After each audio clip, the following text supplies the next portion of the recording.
Hey everyone, welcome to another, totally special episode of the Real Gaming Podcast. I'm your host, PJ, and today, this episode, for people who are here at Twitch, are noticing this is actually a live episode. The first time we've done a live episode of Real Gaming Podcast, and I have a very special guest with me, James Vegas from the band Modern Day Escape. So without any further ado, let's go see what he's up to and say hi to him, and yeah. Hey man, how's it going? What's up, dude? Hey, What's not up, much. bro? How you doing today, man? Honestly, I'm currently cruising through the Amazon Prime deals and trying to catch some elite stuff right here. Oh yeah, today's like Prime Day, right? It's like almost the end of it too, huh? Yeah, I was like, you know what? I don't have enough like insane stuff in my house. I think I need a pair of slippers that warm my little phalanges. There you go. I wanted to get strange, so I'm cruising through. I'm like, you know what? I haven't spent most of my retirement fund on a vacuum cleaner that vacuums itself, vacuums through my house itself at 4 a.m. Perhaps I need another one for my large estate. So here we are. Nice. Picking up a Roomba then? You get anything interesting so far? Or? Well, I currently have a Roomba, but I bought it's like an off-brand Roomba. It's called Goovy, Goovy. And it is great, except it gets caught on things like shoestrings, cords, any plugs on any light switches that I don't have on Smart Switch. And then it heaves itself into the wall until it starts beeping loud at 4 a.m. I accidentally set a setting to where it starts vacuuming early around 3 a.m. It terrifies me, and it sets off my freaking alarm because I have motion detectors all over my house because I have a very large house. And I think someone's trying to break in and diddle my downstairs. But I've learned that it's my robot, and I can't figure out how to shut it off. So Amazon Prime Day, get up on it. There we go. Gotcha. This is a little offshoot of that, but have you ever heard of this game called Roombo? It's like literally a video game where you play a Roomba that kills people, like Rambo style, like you're killing home invaders and stuff like that. No, but I want to play the same thing, but can we call it Roombani? To where it's a sexual adult toy attached to said Roomba, and it penetrates bad guys when they come into your house. There you go, makes man. them regret entering your, homes here. So I'd prefer to play that game. You gotta develop that game, put it up on Steam. I mean, right now the two biggest games on Steam, I think, or two of the biggest top 5 games on Steam right now are like self-made ones. Like Phasmophobia was made by one dude, and it's in the top 5 this week. So. That's the one with you're a ghost hunter, correct? If I'm not mistaken. Yes. My other half just played that the other day on Twitch, and she was like, "You don't even know what scary is until you play Phasmophobia." And I was like, "Well, I grew up in a paranormal household where my mother was a self-proclaimed psychic with my grandmother, aka they smoked a lot of the devil's lettuce, and they went around and practiced insane things." So I was very, very close to the paranormal as a child. So I'm like, this game does not scare me. I have seen some strange things growing up that will blow your child mind. So I'm like, don't worry about that. Gotcha. Well, so I want to talk about you and your band in a minute, but you said that your wife, right, streams on Twitch. You want to give her a little shout out? I checked out her channel yesterday. If anybody wants to see an attractive ethnic woman that is 5'4", demolish most dudes that come at her, you can check out twitch.tv/sway, SWAY_BAE. She just got featured on as a Blizzard featured streamer for Hearthstone the other day. She's clapping cheeks right now, dude. She's gonna be the next Pokemon, if you will. So nice. Well, she's on her way, man. Congrats, man. Tell her I said congrats. I just put a little link in the chat there if people want to check her out. So go give Sway Bay a follow if you guys are watching this live. So this podcast, we normally talk about video games that are based on movies and movies that are based on games and stuff like that. And I got this message. I almost this podcast almost didn't happen because I thought it was just spam at first. What would you call your Lindsay, your PR girl, Lindsay. She reached out to me. PR for us. Yeah, and the message went into my junk folder, and I was looking through it, and I was like, "This is probably spam," but I'm gonna reply to it and just kind of see. So you guys are doing this podcast tour right now, the Return of the Rat tour. Am I right? Yeah, it's Return of the Rat tour. I was in a goofy mood, and we did coming back. We've been doing little bits of PR here and there. You know what I mean? Yeah. Catching things here, and then I was on a different level one night, and I was like, we're on the road right now, dude, but not the road like the one you drive on, the virtual highway of information. I was like going crazy. I was like, we're on a podcast tour right now. 2020, stay at home, stay safe, check in from anywhere, dude. We're on the 2020 Return of the Rat podcast tour. I said it as a joke, and my bassist heard it, and he goes, dude, that's genius. He listened back because they put it out like the next day. They went hard on it. He's like, that's genius. And I was like, dude, let's just do a podcast tour, dude. I was like, we can't be on the road right now. Yont. You only live 9 times, kitty cat. I was like, Yont, let's freaking go, dude. And here we are. Your stop number like 10. Yeah, is this the last podcast that you guys had I saw on the sheet, I think it was, or you guys got more coming up in the future? Maybe you're the loose caboose that I want to get in like a moose. Maybe. There we go. Yeah, I've been listening to some of them. You guys should go check out some of these. Was the Emo Social Club was one that I listened to. Rock and Roll Up podcast. Some little shout outs there. There's a black and blue podcast, I think. Yeah, there's a whole bunch of. I think I posted them on my Instagram.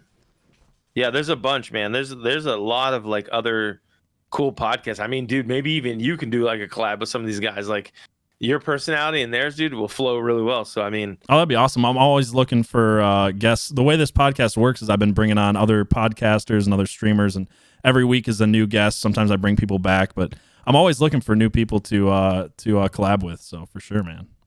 Bring him back from the dead. Maybe we'll have to get a Swaybe on one of these episodes or something.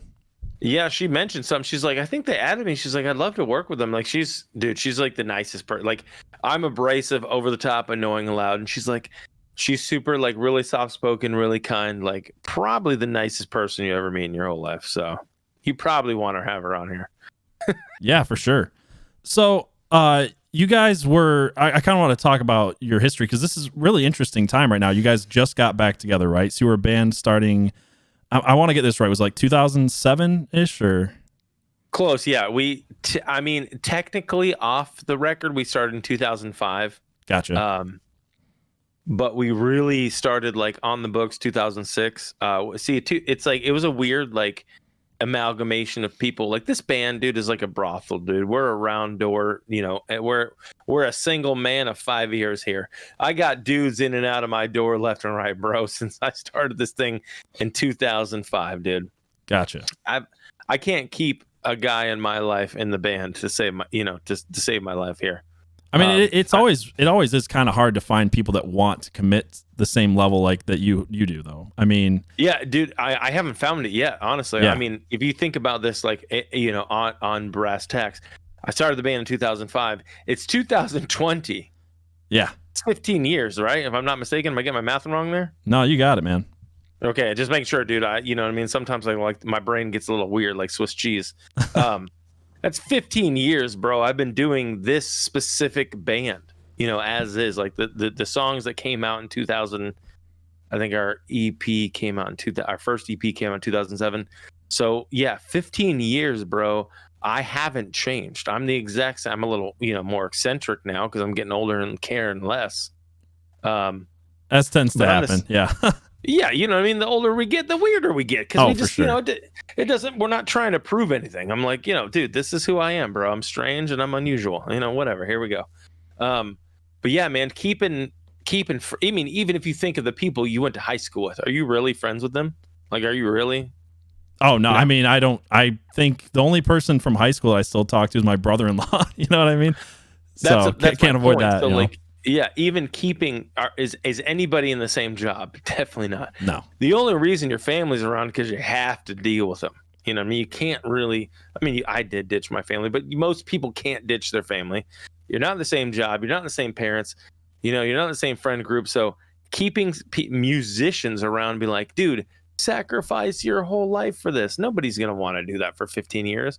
Only psycho people like myself, crazy people, you know what I mean? Nobody wants to do that. So yeah, I think there's this misconception, and I've hearing your guys' story a little bit, that bands at a certain level are making it and have all these like wonderful things. I know you had talked about some of the reasons you guys broke up was with like record label problems, stuff like that, and just hearing the stories from, because I used to play music too. I had the same problem, had to keep finding new musicians and things like that because I'm kind of like a crazy, dedicated, committed person.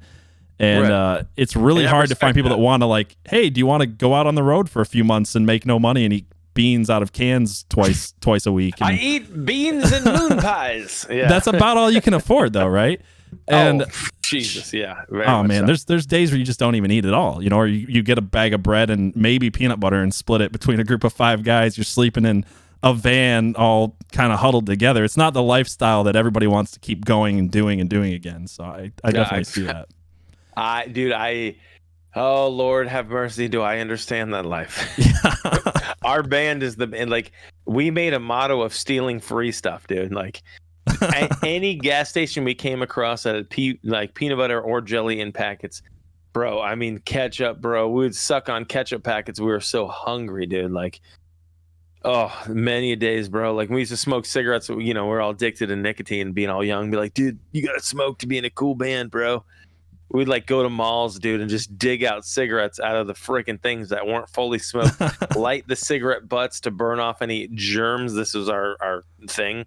Yeah, I'm sure that's scientific. Yeah. Yeah, no, dude. Yeah, complete science, bro. Totally legit. I was like, dude, you got a lighter? He's like, yeah, cigarette. And we'd burn the butts of the cigarettes just enough that it wouldn't, like completely cauterize the entire, in plastic of the bottom of the cigarette. And then we would smoke it, dude. Idiots. Just idiots. God. Yeah, I guess I was just saying, so you guys you said in 2005, you started kind of putting out your first EP, you said 2007. When did you guys kind of go on your hiatus? Like, was that 2013 or?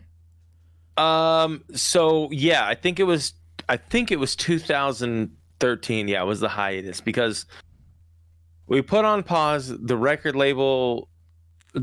We had this vision for our record that came out, I think it was 2013, called New Life. Mm-hmm. We were trying to go more radio rock, and they promised this great budget. And of course, being a young and dumb, we were like, whatever they emailed us, you know what I mean? Like, we were like, oh, we believe it, or said to us over the phone. We were like, oh, we believe it. So there's this huge budget, and we're supposed to go to all these producers and do all these things. And 2011, 2012 was a chaotic madness of. We had some really big management teams involved with us that were trying to get us off the label, and really big names, like some of the guys, like, not to name drop, but just so you know the heaviness that we had behind us. We had the guy who founded Slipknot and Killswitch Engaged and Insane Clown Posse. We had that guy as our manager who's trying to get us off the record label. It was a big deal in 2012. And then we were trying to go radio rock because the label thought they were trying to do this whole rock and roll 2.0 thing. Sure. And we were the flagship band. They were like, we want you to be the next Papa Roach and this and this and this. And coming off our single called Life's a Bitch, we were doing and Under the Gun, which is very like, progressive rock and roll record that did okay. It didn't do amazing, but it did okay. We went New Life and went like straight like straight Papa Roach, straight like I'm trying to think like my brain's like right now with the radio rock bands, but just enter it Seether, you know what I mean, like Breaking Benjamin, whatever you want to put. And the label's like, yeah, this is gonna be a good move. We got all this budget, and we got this, and we got in the studio and recorded, and the label goes, well, we don't really know how to market it, so you're on your own.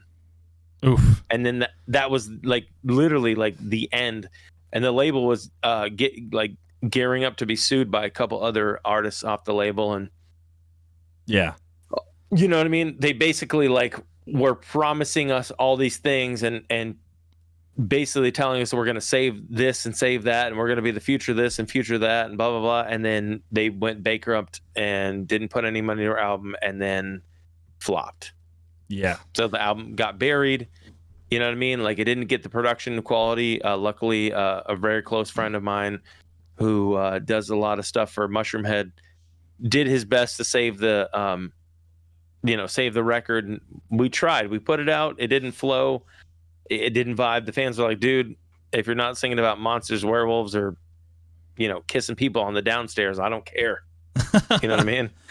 I don't. They were just like, I cut my hair. I cut off my hair off, and I started growing facial hair and all this stuff. And they're like, who's this old guy? I'm like 25 at the time. Like, who's this old guy? I don't know who this guy is. What is this? Bring back the dude with the fingernail polish and the 16 belts, because I don't know who this guy is.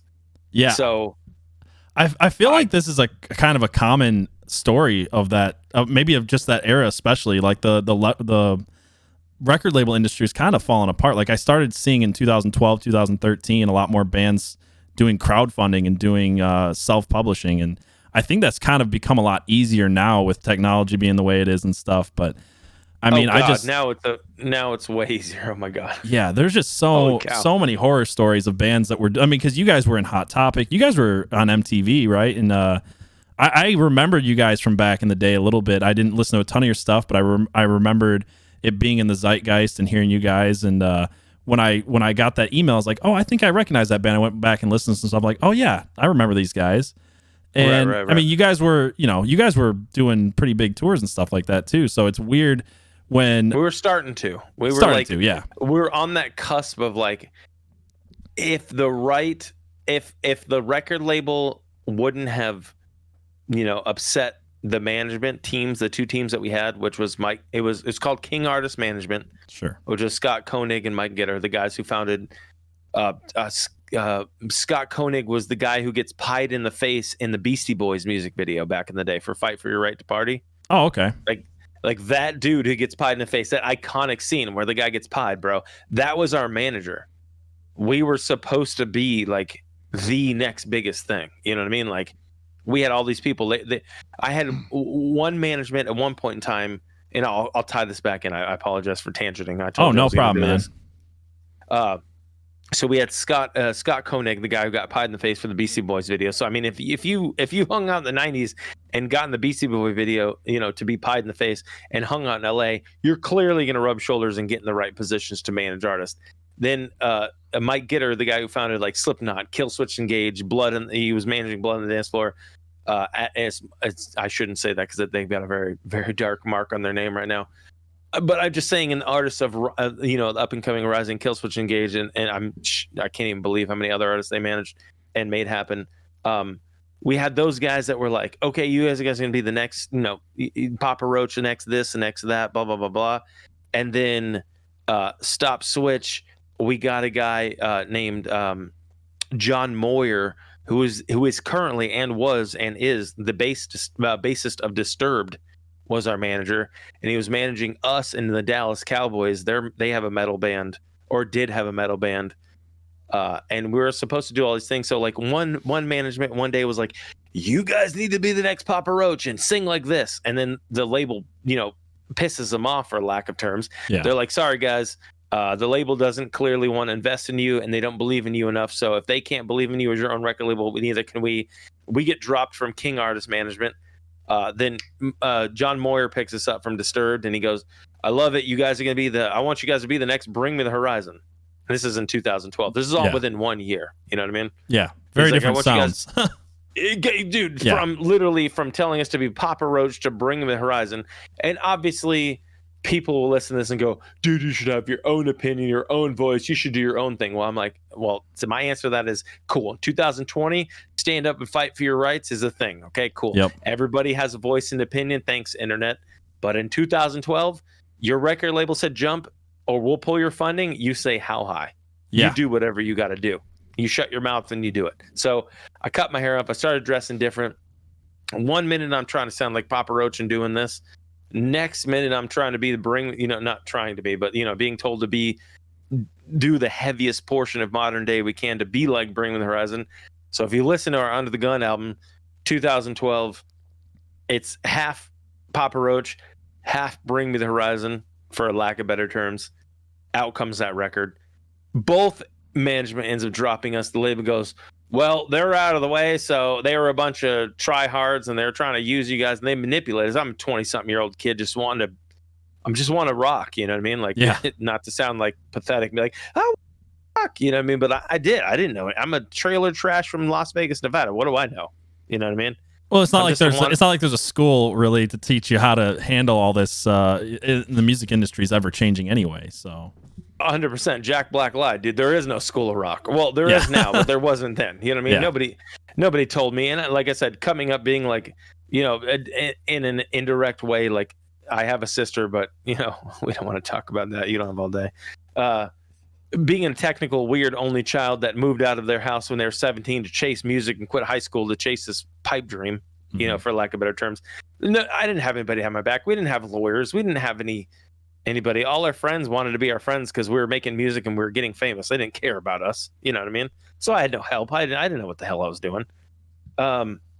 Anyways, so yeah, both management drop us the label, goes, hey dude, you know, I think you guys are on the right path with the Papa Roach. So let's put out a super, super, super radio rock record.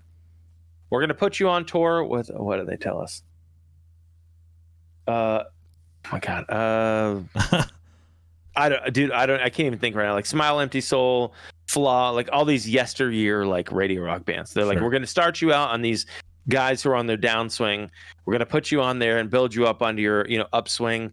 They're like, when we did toured with Taproot at that time, if anybody, or if you know, I remember Taproot. Yeah, dude, they were like the all time. Yep. So like Taproot gave us their blessing, and these we were touring with these, you know, we were working with Billy Morris from Quiet Riot and Warrant, who was like the yesteryear 80s band. Yeah, he co-wrote a song called Me Demonia More with me. You know, we were doing all this yesteryear stuff, and then we were supposed to go on the other bands like downswing, and they was going to swing us in their upswing. The label went like bankrupt and got sued, like in like the beginning cusp of us doing this radio rock thing. So our budget got cut for the record. You know, our producer, like I said, was a very close. I call my cousin. We're not legally blood. We don't think, but we might be. His name's Don DiBiase. His like fourth uncle is Ted DiBiase, the $1 Million Man. Oh, really? That's because you're a wrestling fan too, right? Yeah. So this is a weird thing. Like, I was gonna ask you when you said DiBiase, I'm like, is that like Ted DiBiase? Okay. Yeah, like his fourth uncle is Ted DiBiase. Like, won't talk to him. Him and we think we're cousins through like blood and all this weird stuff, or like by marriage, not by blood. It's this wild story. Anyways, he did his best. Great producer to South. He now works for Mushroomhead. Great dude. Did his best to save the album. He poured his heart and soul to it, and the record label goes, well, sorry, boys. We're not going to be able to do it, so you're on your own. Here's the last record cycle, and you got 3 more years, and you're off. Oof. That's basically what they said to us. They got 3 more years, and your contract's through. So we finished up. We wrote New Life. We put it out to kind of fulfill the contract. Wrote it out 3 years, that 2013, 2016. I'll be honest with you, I was going through a lot of alcohol addiction, you know, a lot of depression from all this, you know what I mean? From my career tanking and everyone ruining my life, basically. And it took me about 3 years to repair mentally, emotionally, kind of get myself straight, you know, get back in a physical, you know, in a physical shape of, you know, functioning. It's a very weird lifestyle to come out of and be like, well, shit, I'm not prepared for anything. I mean, this is what I wasn't ready since you were 17, right? So pretty much, yeah. You know what I mean? Like Kevin Hart said, he wasn't ready. I wasn't ready. You know what I mean? Yeah. Obviously the band didn't blow up. We weren't like NSYNC. Obviously, I didn't have crazy issues and all this, but I did have a really dodgy family life, and I left at a young age to chase down a dream, and I gave up everything, and I mean everything, to do this. Yeah. You know what I mean? To where I lived on people's couches, jumping from this to this, touring to this and this, flying from state to state just to stay with people. Like, I had a really whacked out past trying to chase this dream down. And, I know what you're talking about a little bit, because not to the degree you were in, but around 2013, I think, is when I kind of left the music scene myself, and I had skipped going to college and all that stuff to just chase after music. And when I got out of it, partially because of health reasons and stuff like that, I was kind of trying to figure out why I was having such health problems. I was living in my car for a month and crashing on people's couches trying to like figure out how to live not being in a band and on the road and whatever all the time, you know? It's such a different lifestyle, and people don't realize how different of life it is. Like, so when modern day was coming up, there's certain words and certain phrases and certain attitudes that we could have that were accepted, praised, and appreciated and laughed about that you can't do now. You know what I mean? At all. There was no, like, you could be so different at that time frame, and so now, which would be disrespectful, rude, and, you know what I mean, hate speech and everything else. Like, it was such a different time frame. You know what I mean? Yeah, like, even if you watch movies from 2012, dude, there was what's considered now hate speech then was considered comedy. So going from that mentality of just the freedom of speech and the freedom of lifestyle and you know, sex, I never do the drugs, but rock and roll, sex, I would say sex, alcohol, rock and roll. So sax, like saxophone. Yeah. It's like sax, you know what I mean? Living the sax lifestyle, bro. And then coming to grips with the world was changing outside of my industry. And then now was starting to affect my industry, really did a number on me mentally, and has been a deep, hard, uphill progress to change who I am to fit with today's society. Does that make sense? No, I totally, completely understand what you're saying, because it's always been a little bit hard for me too to kind of get used to having to say the right things and be the like. It's hard to not have that freedom of life. So, like, for me, I actually did something really stupid and weird. Not stupid. I'm proud of what I did, but like, I actually after that went into the military for a while. So from this like super, you know, free like pirate lifestyle for years after high school to being like, all right, now I'm, you know, here and so much structure and just absolutely no control over your life. Obviously, you can tell with the beard, I'm not in the military anymore. I finished 6 years and I got out the beginning of this year. And I'm on my dirty man challenge now. I'm going a whole year without shaving or cutting my hair. So it's kind of wild, but I can't see you. Just so you know, you can't see me. No, I can't see you at all. Oh, I haven't been able to see you at all. I did not know that this whole time because I Discord called you and I thought you could see my no, camera. I can see myself, but I can't see you at all. Oh, yeah, you okay. gotta click the camera. Yeah, click. I did, but button. I think it might be because I'm streaming that it's not being able to push out to both. Yeah, and that's fine. I trust you're beautiful. I had no idea. I had no idea you couldn't see me. Not that it matters. Like, not that it matters, but as you can tell, my beard is. And I'm like, I see Dirty Mike with a little cartoon holding up a beer. That's all. Yeah, I there see. we go. That's close enough. That was before I had the beard, but you know. No worries. I trust you. I trust. My beard got. I think I got to 2 inches and I trimmed it off. Actually, this last 2019, I grew my beard for a whole year because I was like, one time in my life, I want to be a man and I want to grow my beard. You know what I mean? So I was like, I don't care what my wife says. I'm growing it out, dude. I was like, my beard's going to tickle my beans and she can't stop it. So I grew my beard for a year. So yeah, I highly understand that. Yeah. The hardest part is just the mustache because I'm doing like the full dirty, like I'm not trimming the mustache or anything. And you're crazy. There's no way. It's actually like if I pull it out, it'll actually go like past the top of my forehead. Like it's crazy long. It's like Dr. Robotnik, like crazy mustache. It's nuts. Put toothpaste on said beard and then make this movement, and then brush your teeth. You don't need a toothbrush. You have your own face. I have my own built-in toothbrush. I've got my own built-in COVID mask. I just pull the mustache hairs over my mouth and I'm totally good to go, you know. That's actually madness. Even though I grew my beard out to 2 inches, I kept my mustache in check. I couldn't, but I also the hardest part of it. Yeah, I had to kiss the wife. So yeah, I'm kind of in a competition with my dad right now where we're trying to see all my brothers and my dad, and it's just me and my dad left who haven't, you know, trimmed or cut our hair or anything. And it's I'm this far into the year. It's like halfway through October, so I've got to finish now, but yeah, it's a challenge. I respect that. I challenged myself because my dad left. So it was me versus me. My dad was like, I don't know, I'm going to go get a pack of cigarettes. And then, you know, there we are. So, yeah. So I wanted to drop that heavy moment there.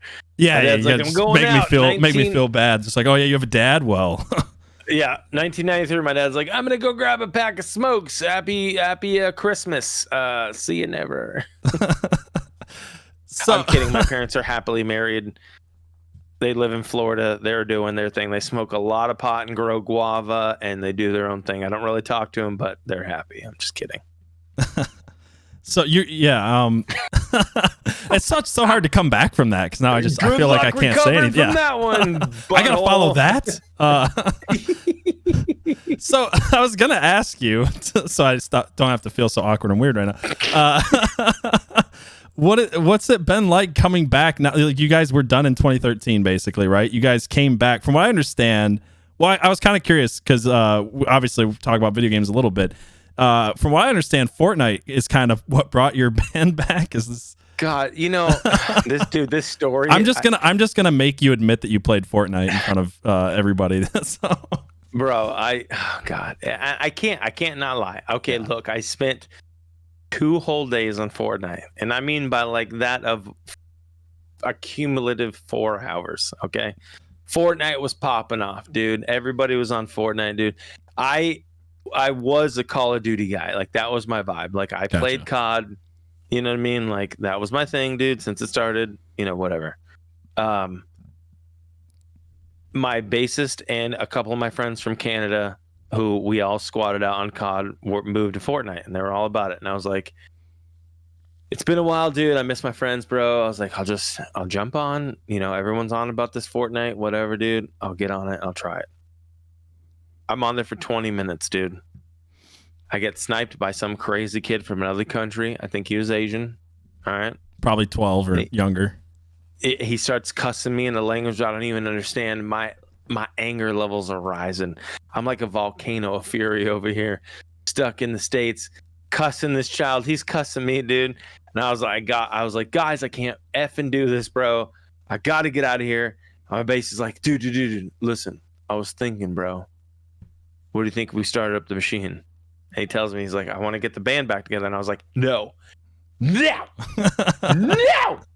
I was like, I just got sniped by a child. There's no way I'm starting the band, dude. I hate Fortnite. I hate all this battle royale crap. No. And he's like, fine. And he kept harping me for like 2 weeks, dude. 2 weeks. He's messaged me. He's like, dude, let's go. I was like, you know what? And I just found out at the time, like right around that time frame, I started a pop punk band. I wouldn't say I started. Mm-hmm. Called Here to Stay. And I found out that a member from that band, who I will leave nameless out of respect, was FBI registered sexual offender. Ooh. Yeah. I tell this story. When I say this of awareness. In the retrospective, you don't know who is who. You don't know what people are capable of. Just because they've made mistakes in their life doesn't mean you should be dragged down with it. It's more of like an awareness type thing. Yeah. I found out about this and I immediately ended the project. I just said, I can't be involved in this. I can't be a part of this. I called him. He told me it's not what you think. It was a thing at a party that I wasn't even actually involved in, but I was around the situation, so I got dragged in. I go, look, dude, you should have told me from the get-go. The end. So I pulled the plug, ended the band, called it a day. Don't want to be involved with that. It's a lot of negativity I ain't trying to be a part of. And then I was like, I called my bass player, and his name's Will McLean. And I go, dude, Will, let's do it, dude. My project ended. Fine. Let's go. I go, as long as we're having fun, as long as it's not a lot of pressure, as long as we don't sign to a record label, and as long as we're just making music. And he goes, deal. And a year later, here we are, 2020. Gotcha. So were you guys able to actually do some live shows after getting back together, or is it just kind of like this COVID thing kind of hit like right around the time when you guys were going to start playing shows or touring again? I know you guys are all over the country right now, right? You got like guys in Utah and all around. Yeah. So I will say I respect your research. But yes, yeah, we try to. Yeah. Thank you. I do appreciate it. I understand by running a podcast myself that doing your research sucks. I get it. You're out of high school, you're done learning to an extent. You know what I mean? You don't want to learn unless you have to, or you're getting paid for it. So when people take the time of their free will to learn, I respect and appreciate that. So thank you. And with that being said, yes, everybody is all over the states. I got a guy right now in Berkeley, California. I got a guy in Lincoln, Nebraska, or Omaha, Nebraska. Sorry. I got one guy in Salt Lake City, Utah. I got another guy in Provo, Utah. Yeah, well, everybody's everywhere. So we were gearing up to. I don't know if we were rushing into touring per se, because I don't. Right now, I mean, sans the the level of the world. Until, like I told you earlier, that I was just recently laid off due to pandemic / seasonal stuff with where I live. It gets. Where are you at? I live in Michigan. Yeah, so not too far away. Okay, so you understand that, like, so I'm not used to the Midwest. In Florida, Nevada, and California, there's no such thing as seasonal layoffs. Yeah, that's a big thing up here. I mean, especially as you get into northern Michigan, where the entire thing is a tourism industry. Lay off all winter pretty much. But yeah, so being in Chicago, Illinois, tourism as well. I didn't. Obviously, I know there's seasonal, quote unquote, with the snow, but I didn't really understand there's layoffs. So as I told you earlier, I was recently laid off. Mm-hmm. So I have time now, quote unquote, to go on the road. But I didn't prior. So we weren't really looking to rush out to being back on tour. Sure. You know what I mean? But we were looking to travel to do photo shoots, video shoots, whatever, you know what I mean? Basically content create. And COVID has made that very, very tough. You know what I mean? Yeah, for sure. Are you guys still filming music video this month, or is that? Yeah. So actually we're actually filming a music video this weekend. Actually, oh, nice, man. Say that. Is that for the new song? Because you guys just dropped a song on Sunday. Correct. Right. Correct. It's my worst kind of curse, if I'm correct. Yeah, you nailed it. You almost botched it, but I almost botched it. Yeah. So is that what the music video is going to be? Is for that song, or?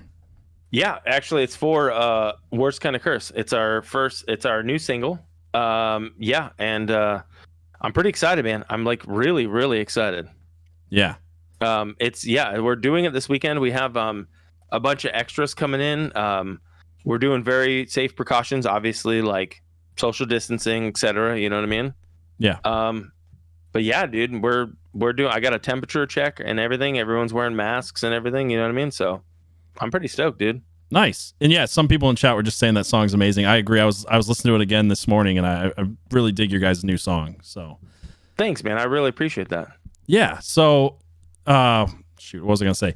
Do you like miss touring at all? I mean, I know it's kind of harder now, or not really what you're looking to do a ton of right now, and maybe that'll change. But do you like miss it from back in the day, or kind of want to do more? Of course, I miss touring. You know what I mean? Like, there's no doubt. You know what I mean? We're on the road. You know what I mean? Like, shoot, almost 8 years, I think. You know what I mean? Like, we're at least 6 to 8 months out of the year. We were on the road. I think somewhere around there. Yeah, that's quite a schedule for. It's what you said, like 8 years of doing that. So. Yeah, it was like 6 to 8 years. I think we're on the road for like 8 months out of the year. So I mean, of course, we miss being on the road. You know what I mean? Like, shoot, I mean, we made friends, lifelong friends. You know what I mean? Like, being on the road. You know, so obviously I want to get back and see them and stuff. You know what I mean? Just, dude, there's certain venues that just. Like, I was thinking of one the other day. I think it was. I was going to ask you what some of your top venues are that you've been to. Dude, there's one venue. I think it's called Hard Luck in Canada. Okay. I think it's somewhere around there. And dude, just oh my god, do I love that? Do I love that venue? You know what I mean? I think it was like 2 stories in Canada. It was so awesome, bro. Nice. What about you? Tell me a venue you love. Let's change it around. Let's switch it up. Well, you used to live in Florida, right? I played Murray Hill Theater, but is that what it's called in Jacksonville? That one was pretty fun. Now, mind you, I lived in Orlando. Orlando. Okay, you know I wasn't sure because let me think. There's the Orbit Room in Grand Rapids is pretty good. I don't know if you ever played that one before. I think we have. Yep. Yeah, there's one venue. I saw Under Oath there one time. It was pretty awesome too. Well, I'm trying to think what's the venue because I played Grand Rapids quite a few times. Yeah, they've got a couple of them. Quite a few times. Yeah. Yeah, they used to have Skeletons, which is pretty cool. I don't know if the Skeletons are around anymore. They've got.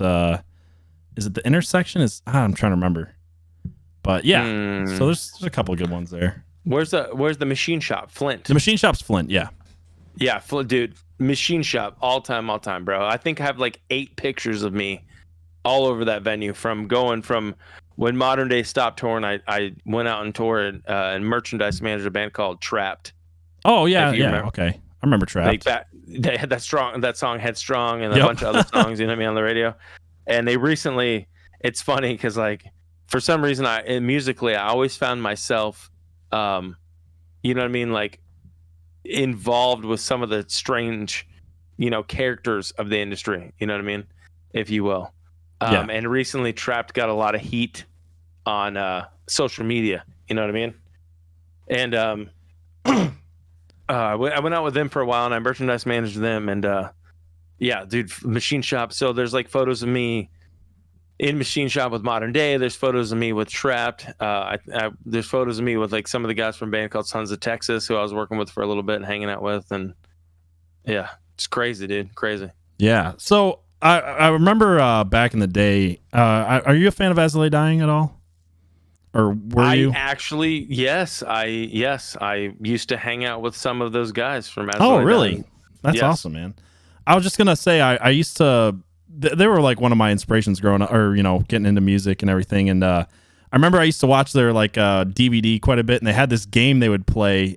They talked about like, if it sounds so stupid, but it's one we adopted. That's why I was going to ask you this. There's like, if you had food and you took a bite out of it and you didn't cover it with like a paper or put something on top of it, someone would come up and like punch your sandwich or whatever like that.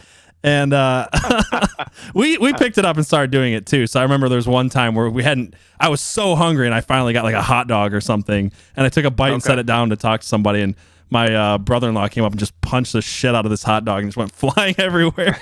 And people are looking at us like we're crazy, like, whatever. But I was just going to ask if you guys had any games like that you guys would play on the road, like pranks or things like that you could try to pull, or... Okay. Oh my God, what do we call it? I don't think we actually had a name for it, but it was a game we just started playing. But we called it the electric chair. I'm going to say we didn't call it that, but I'm just going to say it's called the electric chair. Okay. So, like, let's say the camera is someone I'm talking to, right? Mm-hmm. So I'm talking to somebody, and let's just say one of our guitarists at the time, Marty, Bagel, Shep, whoever came in the band, someone came behind the camera, and they looked at me and they go like this, and they give big eyes and pull their head back, like, like that video meme of the groundhog or the gopher that's like dun dun dun. Yeah, okay. So they would look at you and they would do that and they go like this, and then you would have to be like, say if you were at a merch booth, right? You're like, oh, let me get that shirt, and I was back there doing autographs or whatever after the show, and I was like, oh, thank you so much for coming. Thank you. No, the show was awesome. Yeah, no, I had a great time. And then you would have to act like you're being electrocuted in the middle of a conversation or whatever you were doing. You just have to play it off like nothing happened. Exactly. So you would have to act electrocuted for an extended period of time, and then continue the conversation like nothing ever happened, and act like, you were like, no big deal. Nope. So for a lack of better terms, we had the electric chair. I don't know why we decided to do that. Our guitarist, Marty Rubles, at the time, he's 6'4". Yeah. He was gigantic and lanky. So like he had a giant mouth. Like he had a huge, like just wide Joker mouth. You know what I mean? Like the Joker, but like even bigger. So it was like an anime character. And he would be like, and he would do this crazy thing. Like he was seizuring basically, he was the master. He was the master at the electric chair. The best in the game. He was the best in the game. And then we had, there was like, we didn't come up with this, but it was a friend's band of ours, a band called Alisana. I still don't know how to pronounce their name properly. Okay. I'm sorry, everybody. I'm sorry, guys. Don't judge me. We'll just say Alisana for lack of better terms. But their vocalist, Dennis, he had a thing, and if I'm not mistaken, I'm going to say this correctly. He had this game to where we would drink PBRs, obviously, because we were poor, and you would have to have, I'm pretty certain it's the left hand, if I'm not mistaken. You had to have the beer, whatever your beer you were drinking, and this is back when I drank heavily. You had to have your beer in your left hand. It was called Buffalo. And if you were caught, and I'm gonna leave this up to interpretation if he's left or right. I'm pretty certain it's left, but it may be left or right. Whatever hand that you had the beer in, it had to be in that specific hand. Oh, hold on. If you were drinking... Okay, sorry, you cut out for a minute. Are you there still? Yeah, I'm here. Okay, yeah. It just cut out for a second. Go ahead. No worries. Whatever hand you had the beer in, I think it was the left hand. If you were caught drinking the beer in your opposite hand, which would be your dominant hand, you called Buffalo on that person, and they had to chug the entire beer right then and there, no matter how drunk they were or whatever. If anybody saw you. So when we were on Warped Tour, we used to play the game called Buffalo. I'm pretty certain Dennis, to this day, is a screamer for Alisana, however you say it. He has a tattoo of a buffalo. I think it's on his left hand, if I'm not mistaken. Because of the game? Because of the game. That's awesome. We played it so much and so hard. Like I said, we didn't come up with it, but we played along. I'm pretty certain it was his invention, or he picked it up somewhere or whatever and made it his thing. But every time on Warped Tour, I swear to God, dude, I would be sitting there. It'd be dark out. No one would be around. It'd be like, let's just say, I don't know, myself and, I don't know, Cove from Seosin. Okay, I'm just using that name. Someone in there. Cove, myself from Seosin, Buddy from Census Fail, and some other vocalist from other band. We'd be on Warped Tour. Yeah, I would pick up a beer, crack it. My right hand, obviously my dominant hand. I'd go out here, Buffalo. I was like, what the I hear Buffalo from someone in the round, and I go, shit, and I would literally have to chug and you'd hear, because everybody started playing it. Like, it became a thing on Warped Tour back in like 2000 whatever, and it became a thing. So everybody started chugging. Like, you would just see, you'd hear Buffalo, and you just instantly, it would water, beer, energy drink, whatever it was, you had to chug it. It sounds kind of like when I saw, what was it, All That Remains and Asking Alexandria on tour one time, and the whole time, even when the people were on stage, they would, I think the game was that if you put an open beer in front of someone, they didn't see you do it. And then you point it to it afterwards. Like, you'd have to set it on the floor in front of them, and they'd have to chug it right then and there. So somebody's like, circle headbanging or something, and you run up to the front of the stage and put a beer down that's open in front of them. They had to chug it, and they were like, it was like a Smirnoff sponsored tour or something like that. So just everybody was drinking so much Smirnoffs that by the time, I think All That Remains was headlining, and I remember by the time they got up on stage, their bassist was just trash, just trash. Yeah. Like, before the show even started, I'm not. They had a female bassist, and I don't even think she knew where she was at for their entire set. But it was pretty funny. That makes sense. It's just these dumb, silly games that everybody plays. You know what I mean? We had, when Modern Day first started, we had a game called Edward 40 Hands. Oh yeah, I've heard of Edward 40 Hands. I've never played it, but yeah. Yeah, and back in the day, so like Florida, we found out about it in Florida, and we didn't have 40s back then. We had 38s, which is so stupid. 2 ounces shy of a 40. Apparently, you're not going to shoot people and attack and rape people if you have 38 ounces. It's scientifically proven, yeah, for sure. Exactly, it's science, dude. You're not gonna pull a gun and shoot somebody, and you're not gonna knock over 7-Eleven in 38 40's that ounces. magical, dangerous number that turns you into a violent drunk. But if you drink 40 ounces, dude, night, 7-Eleven clerk, you're robbed, dude. Yeah. So we used to play Edward 38 hands to where we would tape, and they were like King Cobras, or like, I don't know, dude. Like, just the classiest of brews, for sure. Just the like yellow foam poops the next day, you know what I mean? Yeah. Diarrhea butt, you know what I mean? Like, whatever. So we'd play, and then we'd duct tape the 38 ounces to our hands. And we were psychos. So most people play like one hand, so you could still use said, predominant hand here to, loosen up genitals, to urinate, etc. But we were mental people, and we taped each other's hands. So you had them one on each hand, yeah. Yeah, so we would sit there and have to finish it, and then fumble our small tree-like genitalia to pop out to urinate in the yard, holding 2 ice cold bottles of 38, of the King Cobras or whatever, we were Mad Dog 2020 or whatever the crazy things we were consuming at a young age. yeah, that was another Edward 38 Hands was another game we used to play. Very terrible game. My already small, minuscule genitalia would shrivel up inside of me, and it would just be just the front of the tree nut there to pop out to force with said bottles to, evacuate the old system here. So I got to ask you, because we normally talk about like video games and movies and stuff on this. Did you guys ever bring consoles on the road with you guys? Do you have some favorite games that you guys would play, or? Yes and no. So I would always have my Nintendo 3DS or my Nintendo Color or Nintendo whatever. I'd always have my Game Boy, basically. Mm-hmm. It was usually filled with Dragon Ball Z style game. There was like Legacy of Goku 1 and 2, and then Fury of Boo. And then my Pokemon. I would always have Pokemon or the classic Mario Brothers or Zelda. So I personally always had a Game Boy on me because I couldn't talk a lot because I would lose my voice on tour. Yeah. So I got to do that like vocal rest after shows kind of thing for sure. Yeah, and being so poor, bro, I didn't have a cell phone, so I couldn't. Not for a long time on the road. I didn't have a cell phone, so I had to have something to keep me busy. Most of the time I wore a sign around my chest that I would write on like a dry erase board or like on paper. I'd say, "I love you. Thank you for coming to the show. You know what I mean? Thank you for buying merch," because people buy merch, and I'd point to it and be like, "I can't talk. I lost my voice or I'm sick or whatever." And I'd always, point to whatever whatever determined to what the situation pertaining was.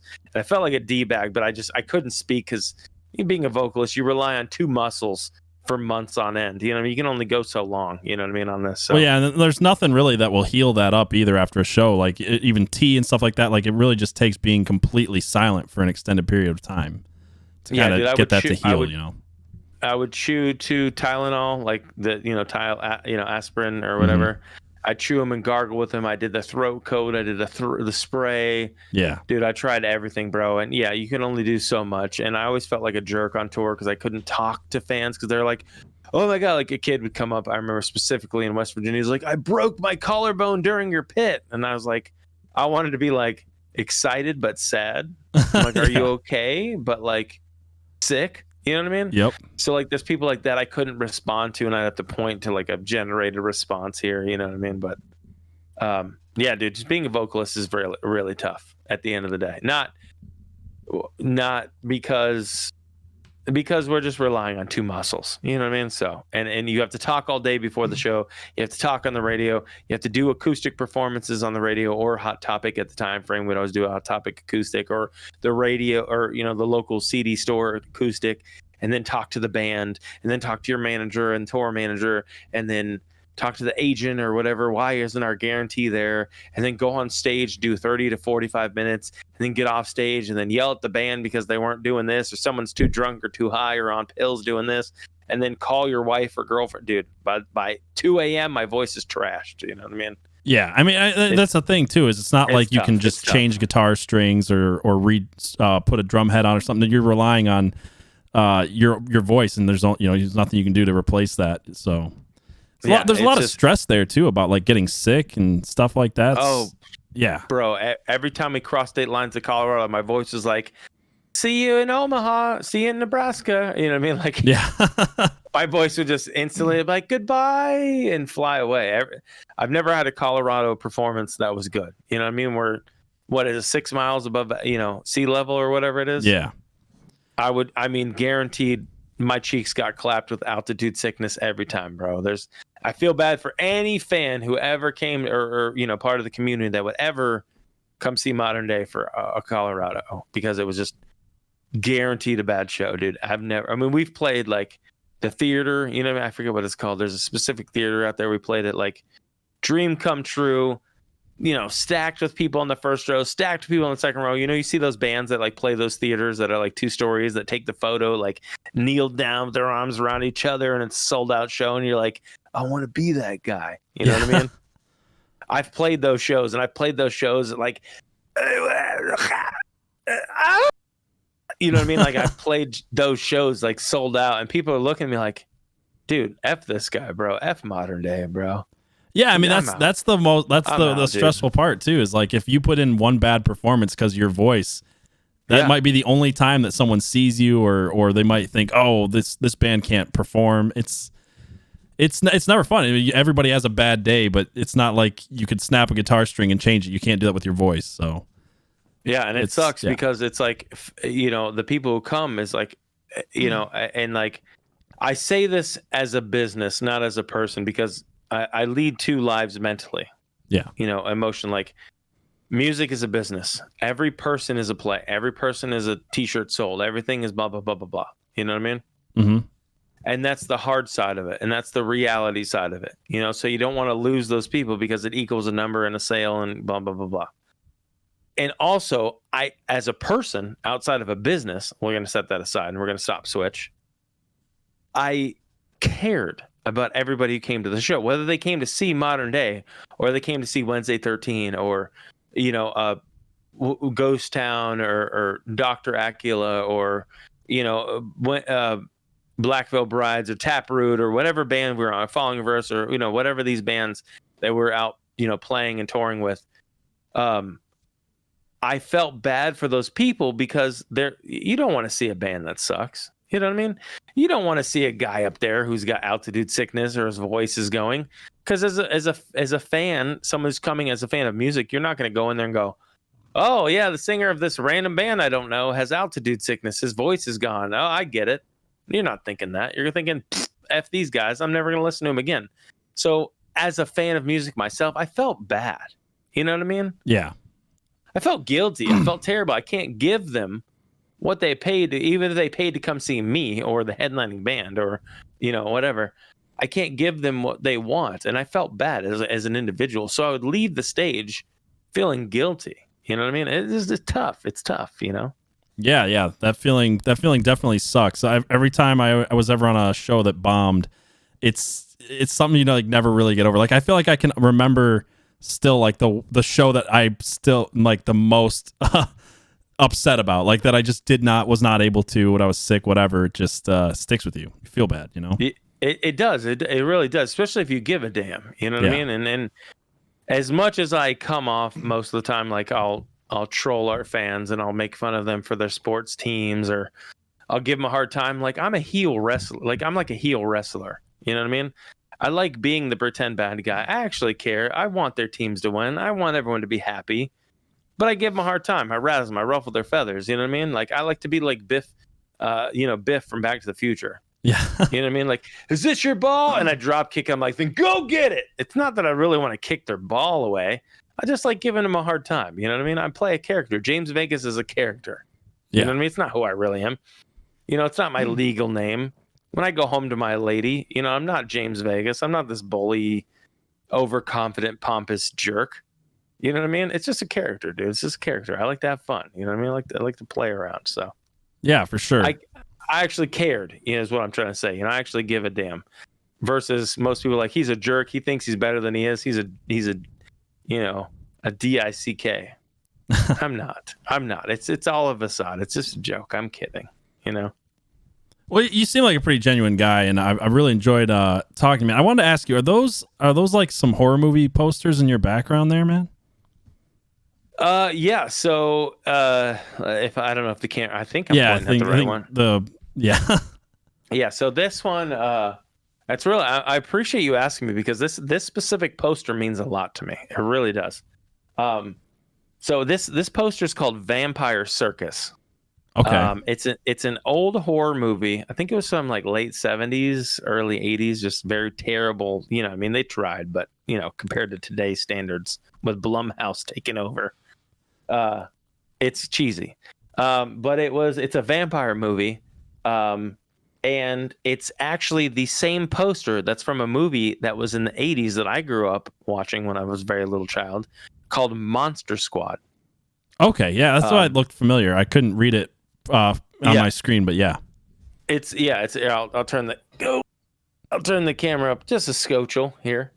It's called it says the greatest blood show on earth, Vampire Circus. It says human fangs, ripping throats, no sawdust can soak up the torrent of blood. So I mean, right there just says the most epic movie poster period about vampires. I love it, man. So yeah, it was actually in the background, not this specific one, but it's a remake, obviously. But this poster was in the background of the movie Monster Squad when they were in their like monster den in their treehouse. Mm-hmm. And one of my exes actually purchased this for me for like a birthday present or whatever, because I always would watch the movie come this time of year during Halloween. I'm like, God, I was like, that movie's so good and so stupid. I was like, I love Monster Squad. I love this. So they got this for me as a framed present, and it sits in my office today. I love it, dude. That's really awesome. Yeah, it's one of my favorite stupid old vampire horror. I have an affinity for horror, not to the point of like Ice Nine Kills or Motionless in White. Obviously, we're not a horror-based theme band, but I personally grew up on horror movies. I have tattoos. My whole right leg is all horror movie tattoos and da. So yeah, I got that. I got the hookup skateboard. It's the Zelda girl. I got it. They reissued recently. I snagged that up. Labyrinth, Stranger Things. I'll give you a little pan around my office. Things are gonna get weird, but quite exciting. Oh wow, that's awesome. I love Army of Darkness, dude. So yeah, so I'm gonna point here. So obviously Army of Darkness. Let me see if I turn the light off. Let me see. Okay, there you go. Got a better see right there. So Army of Darkness, this is all ash. So there's there we go. So that's an ash portrait someone did for me, like a special drawing. It's custom ash art. Army of Darkness. This is actually Army of Darkness poster is an original print from when they first came out with the movie. This is actually from like 1992, I think. Oh wow. My mom bought it for my dad from a movie distribution company called Movie Gallery back in the day, which was like a movie rental company, like Blockbuster. It was like to compete in South Florida when we lived there. Mm-hmm. This is the actual print from when the movie came out. I've kept it since like 1992 or 1993. I've kept it wrapped, and now I recently got it framed and put it up in my office because I actually played. Here, I'll turn the camera back to me. I actually played Ashy Slashy for Universal Studios Hollywood or Universal Studios Orlando, Florida. I played Ash from Evil Dead in the haunted house for Universal's Halloween Horror Nights. Yeah, because you did like scare acting right back. I didn't know that you were Ash Williams though. Yeah, I was Ash for 52 days straight. I was the Ash, like the main guy in the cabin throughout the entire haunted house. I actually had. I keep looking over to make sure it's straight on me. But I was the main Ash from Halloween Horror Nights. So when I shave my beard and I do my hair a little differently, and I put on the outfit, I look quite similar to Bruce Campbell? His real name? Bruce Campbell. Thank you. Nice. Yeah, I even have like a huge scar on my lip from a skateboarding accident. I look very familiar to him with little prosthetics and a little bit of the blood splatter over. I look quite that's awesome, close dude. to Bruce Campbell. So yeah, I got all this, which is my Ashy Slashy memorabilia. Up there, I've got all the WWE Zombies, the series figure collections. Right there. So that block of stuff over here, that is all horror film Funko Pops. I've got all the Killer Clowns from Outer Space. I have all the Jason Voorhees. Sorry, I'm terribly holding the camera. No, it's all good. I can see it. I think. Yeah, I've got all Freddy Kruegers. I've got all editions of Freddy Kruegers. I'm missing one Jason Voorhees. I have the Ashy Slashy Beetlejuice, Greta from Gremlins, all the Ghostbusters ghosts, and then I've collected all three of the major zombie editions of Marvel, the Marvel zombie comic books. I got all those. Nice. So yeah, it's just a lot of stuff. This is like I got some tour posters and things over here from tours I went to, or friends that I've had signed, like the Used. Taking Back Sunday, Bayside, signed me some stuff here. Tour posters I went to or worked on or whatever. And then I've got all Modern Days posters over there. And then I've got an empty space right here for a Modern Day plaque I'm getting soon for, we broke 3 million plays on Spotify. So I'm getting a plaque for that pretty soon. Pretty excited. So nice. Well, I should say this for anybody that's listening to this, you guys really, I'm putting this up on YouTube. So if normally you listen to this podcast, But you just got like an MTV Cribs look at James Vegas's office. So I went way too hard, dude. I didn't even I love it. I love it. I didn't even go to my thing where I have like all my microphones over here that are all set up like nice that I display. Like I've got my silver Shure mic and my original Darth Vader helmet that's like an issue from like the 1990s, and all my WWE pops that I've sought so far after, and my Gundam figures that I have yet to put together. That I've bought a couple Gundam like Snap-on builds that I haven't had time to do until now because I'm laid off, so I'm gonna be doing those. Yeah, dude. Right here's under all my video games. I have PS2, PS4, N64, Switch. I have it all over here, and yeah, dude, my office is the all time. I love it, man. So I wanted to ask you, because I'll probably wrap up the portion of the podcast here in a little bit, and if you don't mind sticking around for a few minutes, I thought we could maybe let some people in chat ask some questions for a minute, if you wouldn't mind. Totally, bro. I got to turn my fan on. I'm dying here. I actually turned it off here. No problem. So I wanted to ask you because the light's back on. There we go. There we go. I want to ask you because it's October. We've been covering a lot of horror movies and horror games, and obviously you just talked about some of your favorites. Are there any other like favorite horror movies that you try to watch every year, or is there like a horror game series that you're really into? Or I mean, I played Dead by Daylight for a hot minute. I even did that on stream. Yeah. Okay. And then they broadened their horizons, got more killers and bigger maps, and I quit because I stopped being good. Now I just play as Ash and run around and just talk smack and get killed most of the time. As for horror movies, dude, always Killer Clowns, bro. It's a classic. I go to it every time.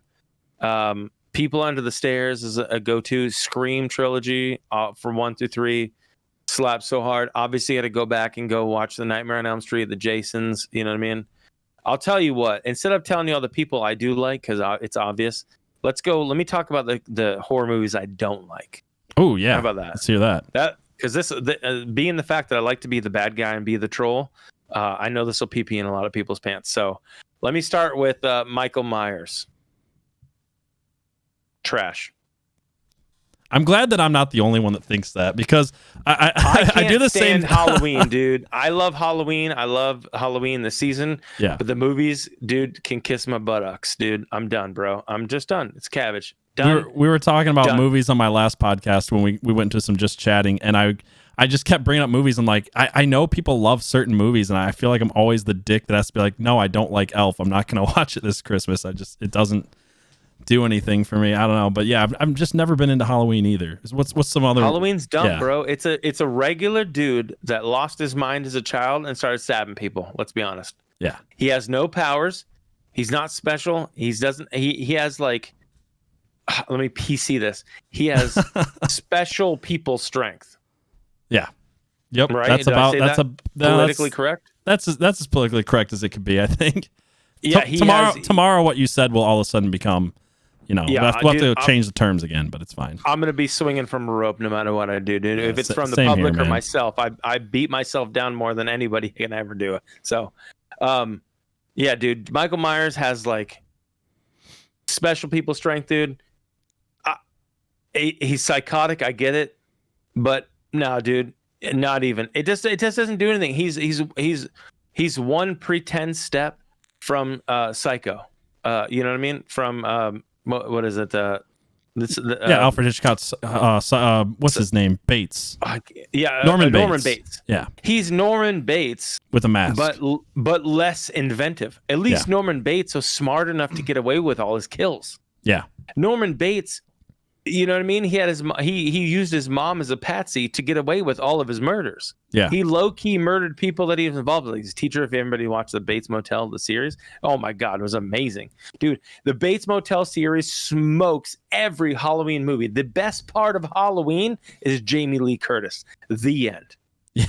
I actually recently heard that Quentin Tarantino said that his favorite horror movie is Psycho 2. And I've actually never seen the sequel, but it's something I'm gonna have to check out this year, I think. And if Quentin Tarantino said it, it's for a reason, obviously. Yeah, that's why I never gave it I never thought about it, because like, oh, it's just a crummy sequel, right? That's what I had heard, but now I'm kind of keen to go watch it, And that's no hate on Rob Zombie, who is redoing. And I fully understand why Rob Zombie's trying to revamp it, because he feels that it could be better than it has been. Yeah. They played on a freaking time of the year that's spooky, and they invented a killer around it. Unlike Nightmare on Elm Street, Freddy Krueger was an actual, you know what I mean? Like the whole thing, Fred Krueger was an actual story of an actual guy who was a kitty diddler, who the parents all revolted and burned him down, who Friday the 13th, at least they gave him special powers to come back from beyond the grave. You know what I mean? At least Pinhead is from the netherworld, who can come back and has like special powers. At least these guys are actually, you fall asleep, you can't stop Freddy if you're asleep, dude. You can't stop it. Clearly you can't stop Jason. I mean, if he tore things up in Brooklyn and he made it through there, he can make it through anything. Yeah. You know what I mean? It's dude, Michael Myers Halloween, trash, bro. Terrible trash. No. All right. I hope everyone goes tomorrow and goes, dude, F James Vegas for Modern Day Escape. I'm looking forward to the comment section for sure. I hope they do. I hope it pee-pees in everybody's panties. Because don't get me wrong, dude, Gremlins was scarier. Gremlins 1 was scarier than Halloween. Sorry, dude, you're out. Halloween was a bad Friday the 13th, and they couldn't get it right. Get out of here, dude. They copied Hitchcock. Don't even. You're done. Get out of here. Fired, dude. All right. Well, hey, man, I really appreciate you coming on this podcast. I hope wish your band luck. If you guys have not checked out Modern Day Escape, say break a leg. Break a leg. Break 2 legs. Yeah, I wish your band breaks their legs off in a horrible science experiment. Yeah. Of Mentos, skateboarding, and Coca-Cola. Just say that. All right. What he said. But anyway, if you guys have not checked out Modern Day Escape, go check them out. They just dropped a new single. I just blanked on the name again. I don't know why. Dude, worst kind of curse, worst bro. kind of curse. I know. I know. I've been listening to it all day, and I still blanked on the name. Go check it out. Anyway, thank you guys Download Worst Kind of Curse and then delete it. And then remember that Halloween sucks. There you go. There you go. Thank you for listening to this. It's been a Real Gaming Podcast. Till next time, keep it real.